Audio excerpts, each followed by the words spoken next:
The silence in room 304 during second period was not peaceful, it was predatory. It hummed with the fluorescent buzzing of the lights overhead and the collective, scratching friction of 24 graphite pencils moving against paper. A sound that felt less like writing and more like the sharpening of knives.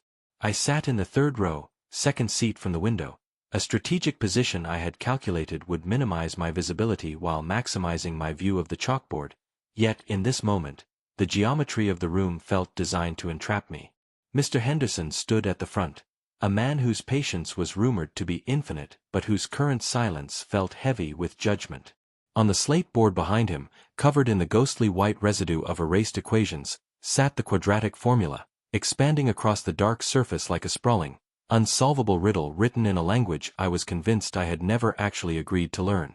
The variable x was not just a letter today, it was an accusation. My notebook lay open, the grid lines staring back at me, pristine and empty. I gripped my pencil so tightly that the yellow paint was digging into the soft flesh of my middle finger, cutting off circulation, turning the tip of my finger a dull, throbbing purple. I welcomed the pain.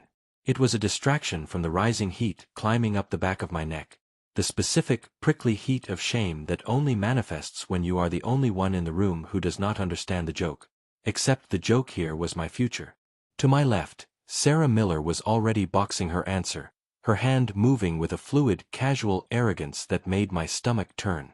She didn't look stressed. She didn't look like she was fighting a war. She looked like she was making a grocery list.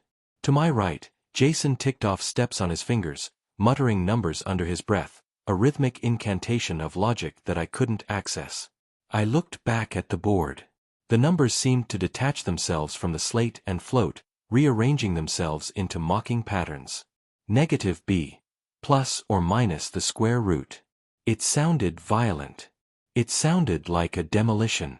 I tried to anchor myself, to force my brain to engage with the logic I knew was there, but my mind was a chaotic static of white noise. This was not just about math. It never is. When you are the only black girl in an honors algebra class, the equation is never just numbers. The equation is you plus the expectation of failure equals the confirmation of every silent bias in the room. This is the black tax paid in real time. It is the exhaustion of knowing that your confusion is not interpreted as a learning curve, but as a genetic defect. If Sarah fails, she is having a bad day. If I fail, I am proving them right. The weight of that representation paralyzed me, freezing my hand above the paper, turning the graphite into a heavy anchor I couldn't lift. Mr. Henderson began to walk the rows. The sound of his dress shoes clicking against the linoleum floor was a metronome counting down to my exposure. Click, click, click. He was moving systematically, checking work, nodding at the correct answers, offering quiet affirmations to the students who were thriving. I stopped breathing. I calculated his trajectory. He would reach my desk in approximately 12 seconds. I had nothing. I had a blank page and a mind full of fog. I considered faking it, just scribbling random numbers, pretending to be deep in calculation, but the dignity of the truth seemed marginally better than the humiliation of a lie. So I sat there, frozen, staring at the empty white space where my intelligence was supposed to be. He stopped at my desk. The clicking ceased. The silence in my immediate vicinity deepened, creating a vacuum that sucked the air out of my lungs. I didn't look up. I stared at the polished toe of his shoe, waiting for the reprimand, waiting for the sigh of disappointment that feels louder than a scream. I could feel the eyes of the class shifting, a subtle turning of heads, the collective radar sensing blood in the water. They knew. Even without looking, they knew someone had stalled. The air pressure in the room shifted. This is the moment where the script usually dictates a devastating blow, where the authority figure affirms your inadequacy. I braced for it. I tightened my core, preparing to absorb the impact of his words like a physical blow. Mr. Henderson tapped the corner of my desk. It was a sharp, distinct sound. 2 taps. I slowly lifted my head, my eyes meeting his. He wasn't smiling. His face was unreadable, a mask of pedagogical neutrality that was terrifying in its lack of cues. He gestured to my blank paper. The class was dead silent now. Even the scratching of pencils had stopped. Everyone was watching the accident happen. He spoke, and his voice was not a whisper, but it wasn't a shout either. It was a projection, intended for the room, but landing squarely on me. He asked a question that wasn't about the math, but felt like an interrogation of my presence. He asked if I had forgotten the prerequisite steps we covered last week, the tone hovering somewhere between incredulity and exhaustion. It was a simple question, but in that charged atmosphere, it felt like he was asking if I had forgotten to bring my brain. My throat closed up. The answer was no, I hadn't forgotten, I just couldn't make the connection, but to say that out loud felt like admitting defeat. The silence stretched. 1 second. 2 seconds. A lifetime. I could feel the heat radiating off my cheeks. I wanted to disappear. I wanted the floor to open up and swallow me and my blank notebook and this entire miserable second period. I saw a smirk flicker across the face of a boy 2 rows over. It was quick, barely there, but I saw it. It was the confirmation of my worst fear, that I was entertainment. That my struggle was a spectator sport. The shame curdled into something hotter, something like anger, but directed entirely inward. Why couldn't I just get it? Why did the numbers refuse to speak to me? Mr. Henderson didn't move away. He stayed there, looming, his shadow falling across my desk, casting my empty page in darkness. He leaned in closer, and for a terrifying moment, I thought he was going to ask me to solve it on the board. The ultimate punishment. The public execution. My heart hammered against my ribs like a trapped bird. The flight response was screaming at me to run, to grab my bag and sprint out the door and never come back, to accept the failing grade as the cost of survival. But I couldn't move. I was pinned by the gravity of the expectation, by the terrifying reality that walking out would be a story they told for years. The girl who couldn't handle it. The girl who quit. So I stayed. I sat in the fire, burning, waiting for him to finish the job. He pulled a chair from the empty desk next to mine and sat down. The unexpected change in elevation shifted the dynamic instantly. He was no longer towering over me. He was at eye level. The room whispered. This was a breach of protocol. Teachers stood, students sat. By lowering himself, he had disrupted the hierarchy, but I didn't know if this was mercy or a different kind of trap. He picked up a pencil, not his pen, but a pencil, and turned my notebook toward him. He didn't speak to the class. He didn't tell them to get back to work. He just looked at me, and for the first time, I saw the fatigue in his eyes, a mirror of my own. He wasn't mocking me, not yet. But the tension remained. The fear that he was about to walk me through my own incompetence, step by painful step, while the audience watched, was more terrifying than being ignored. Look at this, he said, his voice dropping to a register that excluded the rest of the room. He drew a circle around the variable. Just this. Forget the rest. What is this asking you for? His question hung in the air. It wasn't rhetorical.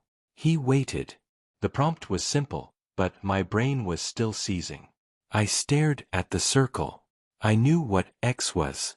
I knew it conceptually. But my mouth wouldn't form the word. I felt the tears pricking the corners of my eyes, the hot, angry tears of frustration. I blinked them back furiously. I would not cry. I would not give them that satisfaction. I took a breath, shaky and shallow, and tried to speak, but nothing came out. The silence returned, heavier this time, laden with the possibility that I was truly broken. He didn't rush me. He didn't check his watch. He just tapped the paper again, a rhythmic, grounding sound. He was forcing me to stay in the pocket of the problem, refusing to let me bail out. It was uncomfortable. It was excruciating. But it was also the first time in that class that someone had stopped the world to wait for me. The mockery I feared was hovering at the edges, in the glances of my peers, in my own internal monologue. But right here, in this square foot of desk space, there was a standoff. A negotiation between my fear and his insistence. He wrote a single number down. A 3. He looked at me. I looked at the 3. It was a lifeline. A small, insignificant integer that suddenly made sense in the chaos of the formula. I felt a gear catch in my mind. Just a small click. But it was there. The room around us began to blur. The scratching of the other pencils faded into the background. It was just the two of us in the trenches of algebra. The fear didn't vanish, it never really does, but it changed shape. It transformed from a paralyzing fog into a sharp, adrenaline-fueled focus. I picked up my pencil. My hand was shaking, just a little, but I touched the graphite to the paper. I wrote a number. I looked at him. He didn't nod, he didn't smile. He just pointed to the next step. It was a challenge. It was a dare. He was daring me to be as smart as he knew I could be, and the terror of failing him was suddenly outweighed by the desperate, clawing need to prove that I belonged in this seat. The journey had begun, not with a triumph, but with a terrifying, breathless step into the unknown. The hallway outside the mathematics classroom was a chaotic river of denim and polyester, a cacophony of slamming locker doors and shouted greetings that washed over me without registering. I stood with my back pressed against the cool metal of a locker bank, clutching my notebook to my chest like a shield that had already been dented. The adrenaline that had fueled me through those final minutes of class was beginning to curdle into a heavy, leaden exhaustion. It is a specific kind of tired that has nothing to do with sleep, and everything to do with the invisible weight carried by girls like me in spaces like this. We call it the black tax, though at that age, I did not have the language to name the beast. I only knew the crushing pressure of its footprint on my chest. It is the unspoken tariff levied on our existence in academic spaces, a debt collection that demands we prove our right to be in the room every single day, with every single answer. When a peer gets an equation wrong, it is a momentary lapse in calculation. When I get an equation wrong, it feels like a confirmation of a centuries-old stereotype, a betrayal of every ancestor who fought for my right to hold a pencil. This is the tension that turns a simple algebra problem into a referendum on my intelligence and my humanity. Calculus and algebra are objective truths, governed by immutable laws, yet the atmosphere in which we learn them is subjective and politically charged. I watched the other students flow past me, their laughter light and unburdened. They did not seem to be carrying the history of a people in their backpacks. For them, school was a series of tasks to be completed, not a minefield where one wrong step could detonate the fragile construct of their potential. This is the insidious nature of the tax. It forces a duality of consciousness where I must be both the student trying to solve for X and the auditor constantly checking if my posture, my tone, and my furrowed brow are presenting the correct image of acceptable blackness. If I ask for help, am I showing vulnerability, or am I admitting defeat? If I remain silent, am I being stoic, or am I reinforcing the idea that I am disengaged? The mental energy required to navigate these questions leaves very little fuel for the actual mathematics, creating a self-fulfilling prophecy of struggle that has nothing to do with aptitude and everything to do with anxiety. I looked down at my hands, still trembling slightly from the encounter at the desk. The graphite smudge on the side of my palm was a battle scar. That moment with the teacher, that terrifying precipice where I had to admit I did not understand, was not just about fear of embarrassment. It was the fear of bankruptcy. In the economy of this school, I felt I started with a deficit. Every correct answer was a deposit, slowly clawing my way back to zero, back to a baseline of respect that others were granted upon entry. To ask for help felt like a massive withdrawal, one that might overdraw my account and leave me morally and intellectually insolvent in the eyes of the authority figure. This is why we sit in silence. This is why we nod when we do not understand. We are hoarding our meager reserves of credibility, terrified that spending them on a question will leave us poor in the eyes of those who hold the gradebook. But the narrative was shifting, subtly, imperceptibly, like the slow turning of a great ship in a dark harbor. The teacher had not collected the tax. He had not looked at my confusion and seen a deficit. He had seen a puzzle to be solved together. This violated the established laws of my internal universe. I had been prepared for the sigh of impatience, the cursory explanation, or worse, the pitying suggestion that perhaps this class was too advanced. Instead, I had received a challenge wrapped in patience. This introduced a new tension, a dissonance between the world as I feared it was and the world as it was revealing itself to be. I was standing at the threshold of 3 distinct lessons that would define not just this year, but the rest of my life. These were the open loops that were now spinning in the chaotic air of the hallway, waiting to be closed. First, there was the defense of excellence. I had been raised to believe that being good was not enough. One had to be undeniable. Excellence was the armor we forged to protect ourselves from the arrows of bias. But this armor was heavy, and it restricted movement. It made it difficult to breathe, to experiment, to fail. I was beginning to realize that the pursuit of perfection was not a liberation, but a cage. The teacher's intervention was a key turning in the lock of that cage, suggesting that perhaps the goal was not to never fall, but to learn how to rise with grace.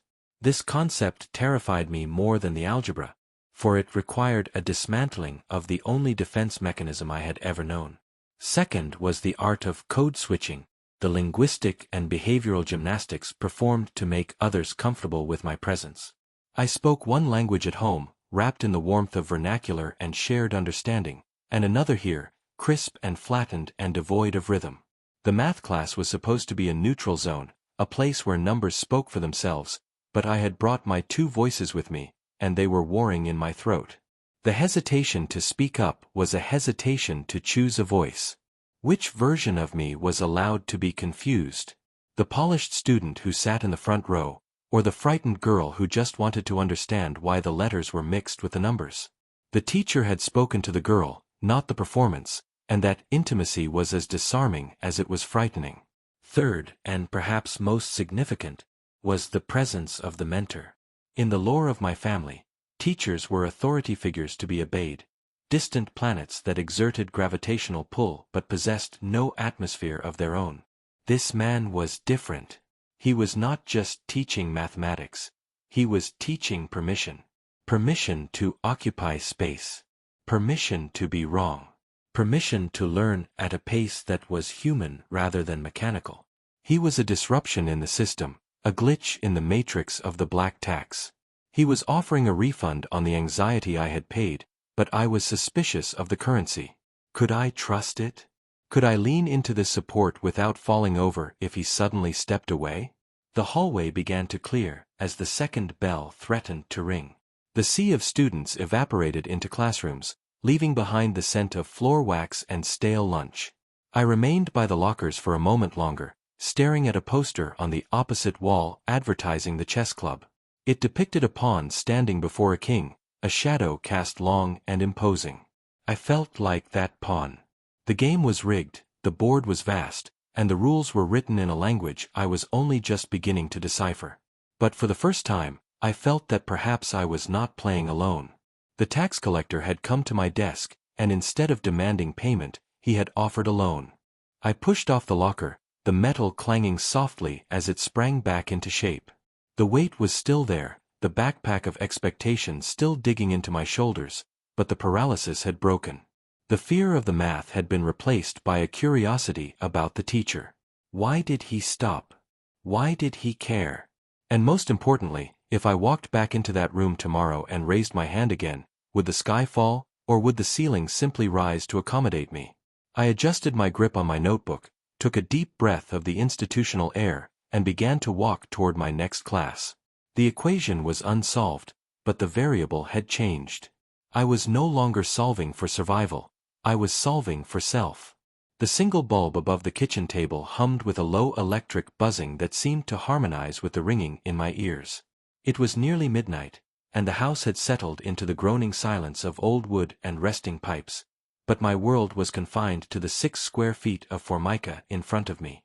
Spread out like a war map were pages of graph paper, each grid scarred by the violent friction of a pink eraser that was rapidly wearing down to a nub. The problem on the page was a quadratic equation, a U-shaped curve that was supposed to represent a parabola, but to me, it looked like a valley I was destined to die in.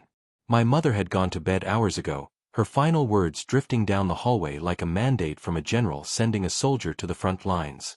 She had told me that average was a luxury we could not afford, that mediocrity was a coat that fit others but would strangle us. This was the defense of excellence, a doctrine passed down through generations like an heirloom of heavy iron.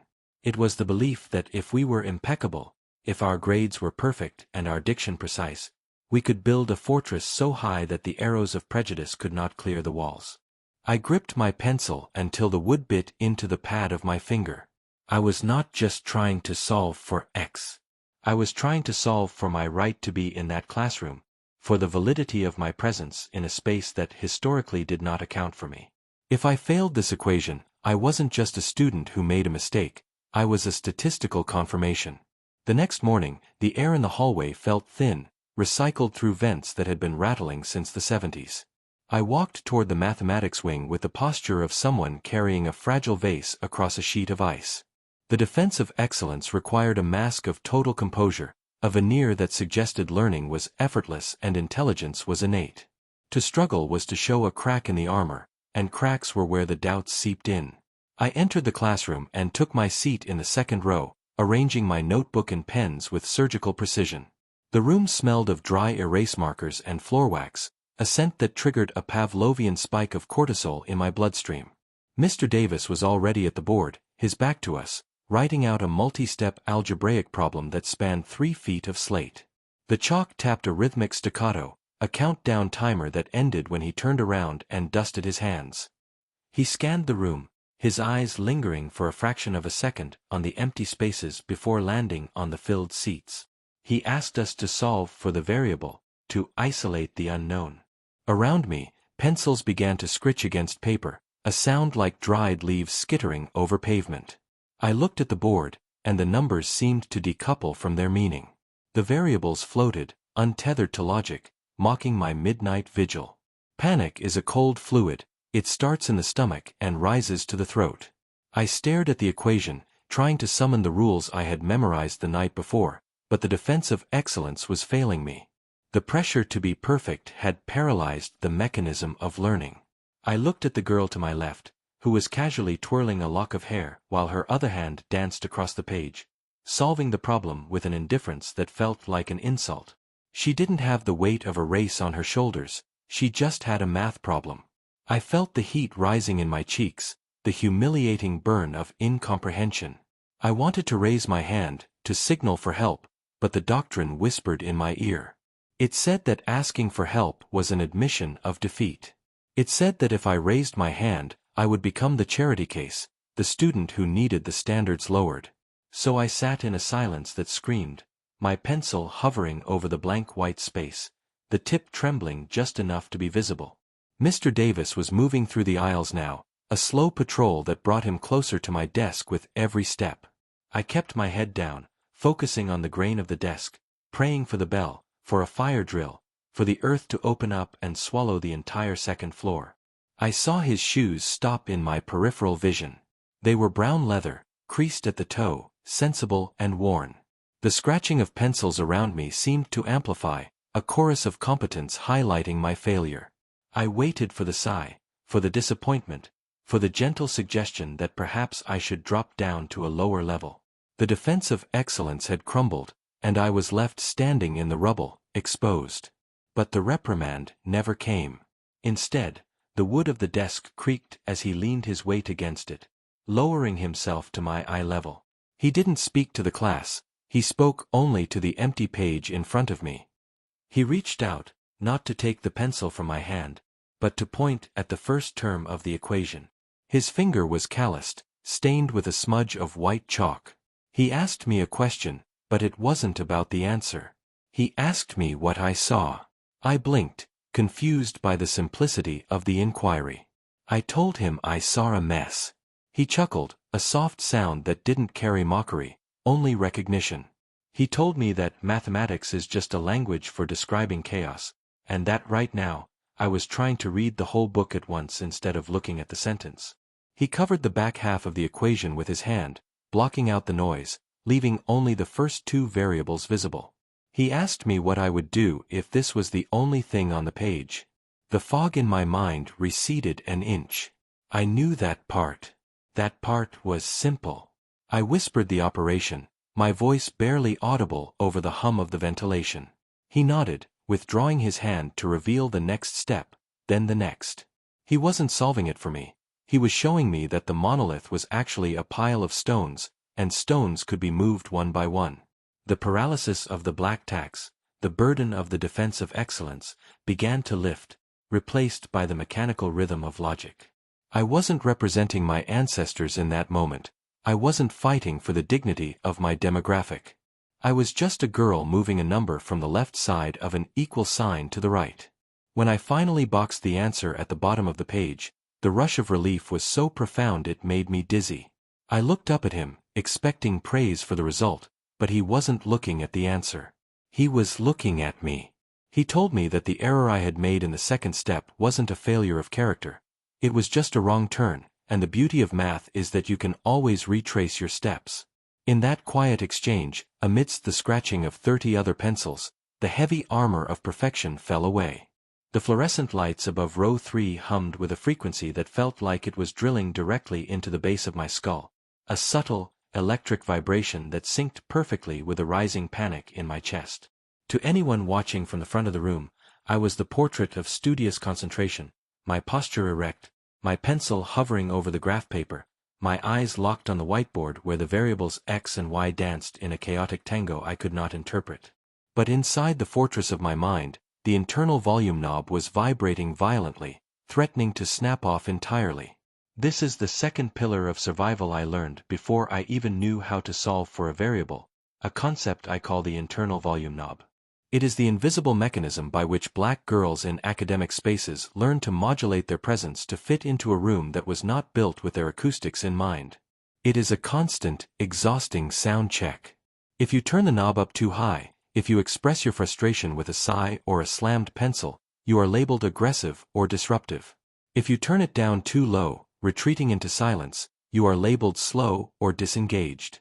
Finding the perfect frequency, that narrow, impossible bandwidth where you are present enough to be counted but quiet enough to be safe, requires more mental processing power than the quadratic equation ever could. I stared at the equation on my paper, a multi-step beast that required substitution and distribution, and felt the familiar heat rising up the back of my neck. My classmates were already scratching away, the sound of graphite on paper filling the room like the scurrying of 1,000 tiny insects. They were moving forward. I was stuck in the mud of the second step, unable to see how the numbers on the left could possibly reconcile with the numbers on the right. The volume of my anxiety was deafening, a high-pitched scream of inadequacy that drowned out the teacher's voice, yet my face remained a mask of calm neutrality. This is the duality of the experience. We are taught that our emotions are a liability, that our confusion is a confirmation of a stereotype, so we bury it under layers of composure. I was not just trying to solve a math problem. I was trying to manage a public relations crisis within my own soul. I wanted to crumble. I wanted to throw the notebook across the room and scream that the logic made no sense, that the rules kept changing, that I was tired of climbing mountains just to find another cliff face. But the volume knob was set to a strict 3 out of 10. I carefully erased a line, blew the gray dust away, and rewrote the same incorrect number, pretending that the motion itself constituted progress. The fear of asking for help is not born of arrogance. It is born of the terrified suspicion that you are an imposter who has finally been caught. I watched the clock tick off seconds, each movement of the red hand stripping away another layer of my defense. If I raised my hand, I would become the focal point of 30 pairs of eyes. I would become the representative of my race, the proof that we couldn't keep up, the statistical data point that confirmed the achievement gap. It is a heavy burden to place on a 14-year-old girl trying to isolate a variable, but history does not care about the weight capacity of a child's shoulders. So I kept my hand down. I kept my eyes on the paper. I turned the volume knob of my internal panic down, compressing the signal until it was just a white noise hum of despair. I decided I would rather fail in silence than struggle out loud. This is the trap of the volume knob. It tricks you into thinking that silence is safety, when in reality, silence is often the cement that hardens around your feet. I was preparing to accept the zero, to let the wave of failure wash over me, when a shadow fell across my desk. It wasn't the looming shadow of judgment I had expected, but a pause in the light. I didn't look up immediately. I focused on the eraser burns on my paper, the gray smudges where I had tried and failed 3 times. Mr. Davis did not speak immediately. He pulled up the empty chair from the desk next to mine and sat down, lowering himself to my eye level.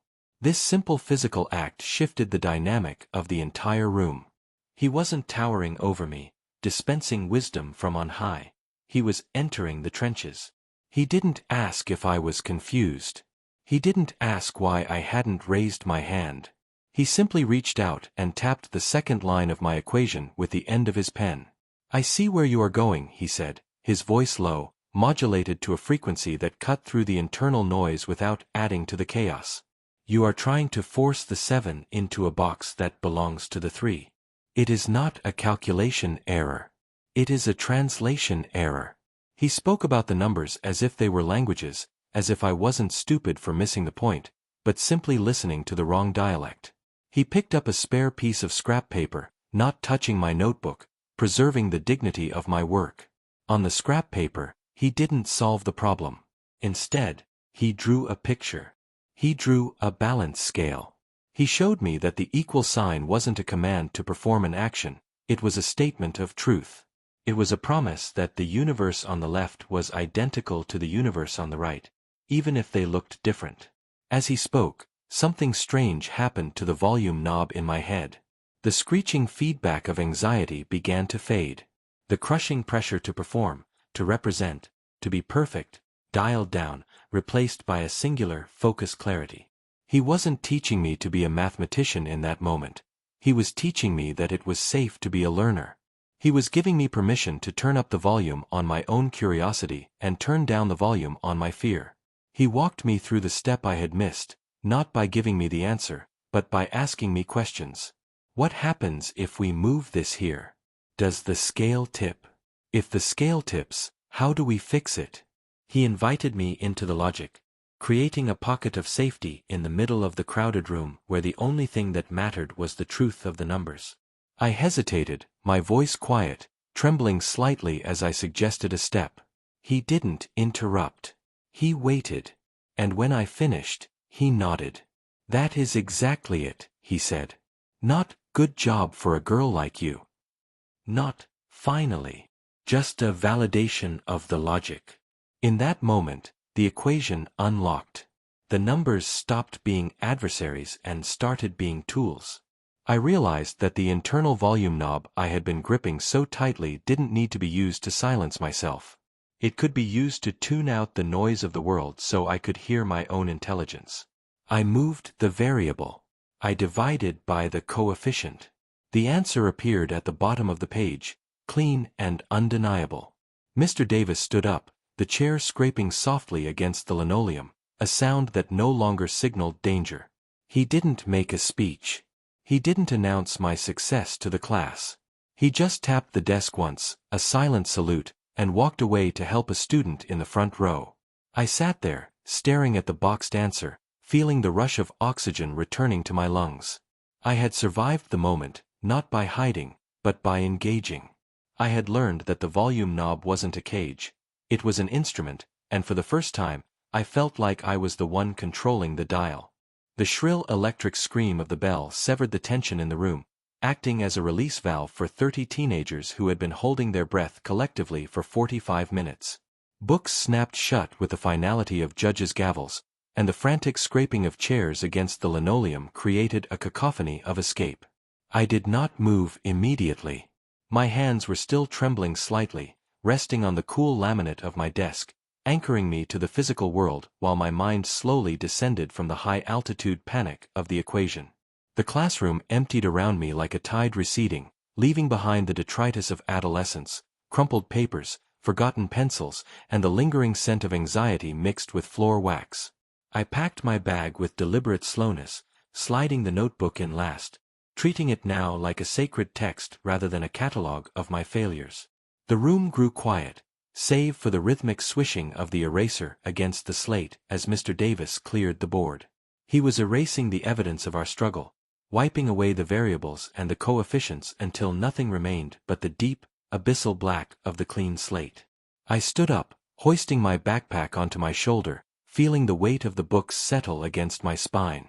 I intended to slip out unnoticed, to merge into the anonymous river of students in the hallway, but his voice arrested me before I could reach the threshold.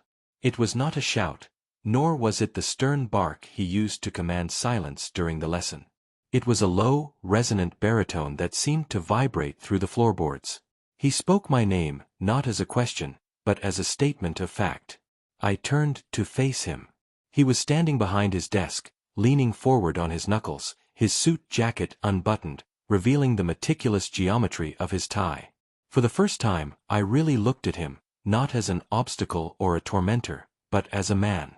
I saw the gray at his temples, the deep grooves etched around his mouth, and the weary precision of his posture. He looked like a man who had been holding up a heavy ceiling for decades, just to ensure we had enough room to stand upright beneath it. He gestured for me to approach his desk. My heart gave a singular, hard thump against my ribs, but I walked toward him. The space between the student desks and the teacher's podium felt like a distinct ecosystem, a zone of higher gravity. When I stopped in front of him, he didn't smile. Mr. Davis was not a man given to easy smiles.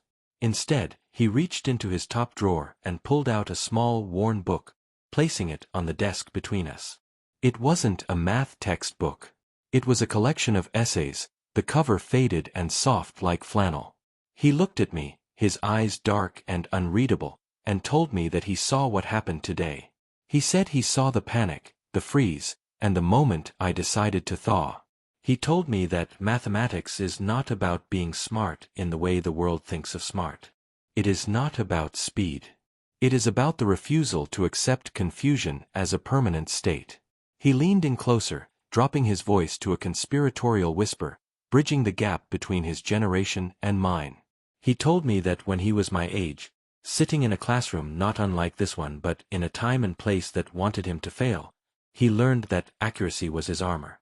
He explained that in a world that would constantly question his right to be in the room, his calculations had to be unimpeachable. He said that people could argue with his tone, they could argue with his presence, they could argue with his history, but they could never argue with a correctly solved differential equation.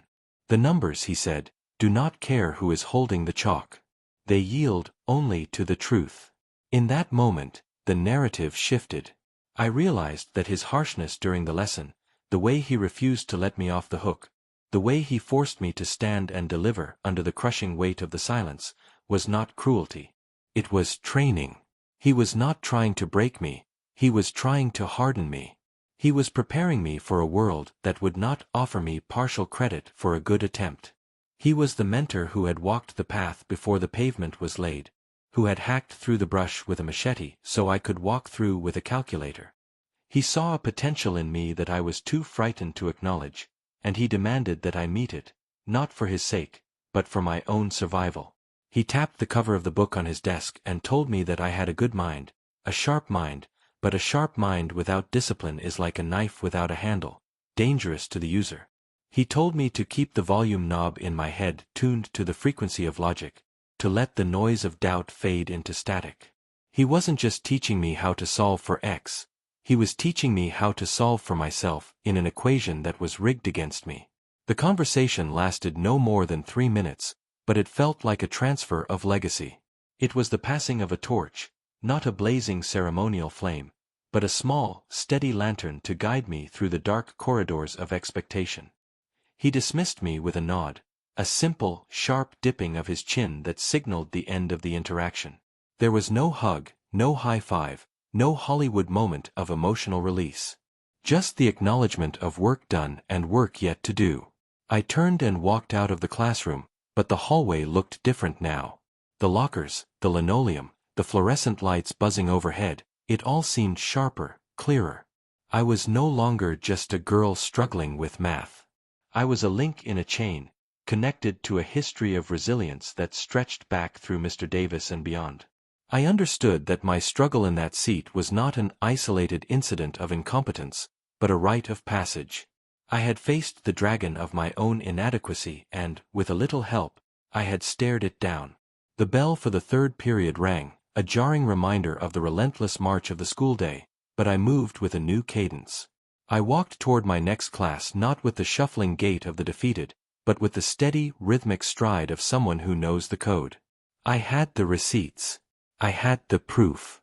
And most importantly, I knew that the man at the front of the room was watching my back, ensuring that when I finally stood up to speak, my voice would not shake. 3 weeks later, the air in the room had shifted from a suffocating fog to a crystallized clarity, sharp and cold as a winter morning. We were seated for the midterm assessment, a ritual that usually induced a paralyzing nausea in the pit of my stomach, but today the silence felt different. It was no longer the oppressive quiet of a courtroom where I stood accused of incompetence. It was the hush of a library, a sanctuary where knowledge waited to be claimed. The sheets of paper on my desk were bright white, staring up at me with the expectant gaze of a blank canvas, and for the first time in my academic career, I did not feel the urge to shrink away from their brightness. I adjusted my grip on the yellow pencil, feeling the ridges of the wood press against my middle finger, grounding me in the physical reality of the moment. This was the arena where the battle would be finalized, not with swords or shouts, but with the quiet scratching of graphite and the undeniable logic of numbers. The problem set before us was a beast, a multivariable equation that sprawled across the page like a tangle of barbed wire, designed to snag the unprepared and tear at the confidence of the hesitant. I looked at the numbers and they no longer danced in chaotic mockery. Instead, they stood still, waiting for orders. I remembered the afternoons spent in the quiet corners of the classroom after school, where Mr. Davis had not just taught me how to solve for X, but how to dismantle the fear of the unknown. He had shown me that mathematics was not a secret language for the elite, but a universal code of truth that responded to patience and discipline. I began to write. In the past, I would have rushed to the answer, hoping to guess correctly and hide my lack of understanding, but today I was meticulous. I was generating the receipts. In the world outside this classroom, I knew that my word might often be questioned and my capabilities might be viewed through a lens of skepticism. But here, on this paper, I could build an irrefutable case. I wrote down the first step, breaking the complex polynomial into manageable factors, treating each bracket as a witness to my understanding. I showed my work not because I was told to, but because I wanted to leave a paper trail so deep and so thorough that no one could ever claim I did not belong here. The sound of the clock ticking on the wall became a metronome for my thoughts. Tick, analyze, talk, calculate, tick, verify, talk, record. I was constructing a fortress of logic, brick by brick. There is a specific dignity in the process of derivation. When you derive an answer, you are not asking for permission to be right. You are proving that the truth is inevitable. As I moved through the third page of the exam, I encountered a variable that seemed out of place, a negative sign that threatened to append the entire equation. The old panic flared for a microsecond, a phantom limb of my past self reaching out to strangle my focus. I paused. I breathed. I channeled the stillness of Mr. Davis. I did not erase frantically. I retraced my steps, following the logic back up the page until I found the error. It was a simple miscalculation in step 2. I corrected it with a steady hand. This correction was the true victory. It was the acknowledgement that I was capable of self-regulation, that I possessed the intellectual autonomy to diagnose my own mistakes without needing a savior to point them out. I was no longer the damsel in distress waiting for the teacher to rescue me. I was the mechanic of my own mind, popping the hood and fixing the engine while the race was still running. When I finally reached the bottom of the last page, I drew a box around the final solution. The graphite was dark and heavy, a stamp of completion. I looked up and saw Mr. Davis sitting at his desk, his glasses perched on the end of his nose, reviewing a stack of papers. He looked up, sensing my gaze, and for a fleeting moment, our eyes met. He didn't smile. The moment was too serious for the frivolity of a smile. Instead, he gave a single, almost imperceptible nod. It was a gesture of respect, an acknowledgement between two people who understood the weight of the task. I stood up, the chair scraping against the linoleum floor, a sound that usually made me wince, but now sounded like a gavel falling. I walked to the front of the room, my steps echoing the rhythm of the confidence I had forged in the fires of frustration. Placing the exam on his desk was not just handing in an assignment, It was submitting evidence. These were my receipts. I had purchased my place at this table with the currency of hard work, and I had the documentation to prove it. Walking back to my desk to gather my bag, I realized that the moral victory had nothing to do with the grade I would eventually receive. The grade was just a symbol, a bureaucratic notation. The victory was in the demystification of the monster. The equation that had once made me feel small and unworthy was now just a collection of symbols that obeyed my command. I had stripped the math of its power to hurt me. I looked around the room at my peers, some still struggling, some staring blankly at the ceiling, and I felt a surge of empathy rather than comparison. I understood the isolation of the struggle, but I also knew the liberation of the breakthrough. The bell rang, signaling the end of the period, but I did not rush out. I packed my bag slowly, savoring the feeling of a heavy burden having been lifted. I walked out of the classroom into the chaotic hallway, which was a river of noise and teenage angst, but I moved through it like a stone skipping over water. I carried the silence of the math room with me, a shield against the noise of the world. I had faced the dragon of inadequacy, armed only with a pencil and a new perspective, and I had won. I had the receipts, and they were non-refundable. The heavy oak doors of the school swung shut behind me, severing the connection between the institutional air of the hallway and the humid, exhaust-filled atmosphere of the city afternoon. Outside, the world was exactly as I had left it that morning, yet everything appeared radically altered, as if the color saturation had been turned up and the chaotic noise of the street had been organized into a coherent rhythm. I walked down the concrete steps not with the tentative shuffle of a girl trying to remain invisible, but with the measured cadence of someone who understands the ground beneath her feet. The shame that had sat like a lead weight in my stomach for months had evaporated, replaced by a quiet, vibrating energy that felt suspiciously like power. This was the final lesson, the one not written in the syllabus or scrawled in chalk on the dusty board, but the one that would echo loudest in the cavern of my future. It was the realization that the barrier to my understanding was not a lack of intelligence, but a surplus of fear, and that fear had been dismantled by the patience of a man who refused to let me fail. I made my way to the bus stop, standing amidst the throng of students who were loudly debating gossip and social hierarchies, topics that suddenly felt trivial compared to the mountain I had just scaled. As I waited for the number 12 bus, my mind replayed the interaction with Mr. Davis. I realized now that his defiance against the mockery of the system was quiet but lethal. In a world that often looked at students like me and saw deficits, statistics, and future laborers, he saw mathematicians, philosophers, and architects. When he broke down that equation, he wasn't just teaching me how to solve for x. He was teaching me how to dismantle the complex problems of life into manageable components. He was showing me that when a system seems rigged or a problem seems impossible, you do not retreat.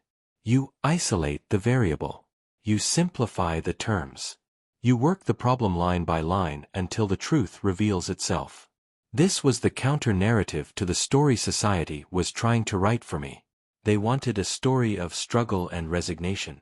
He gave me a story of strategy and conquest.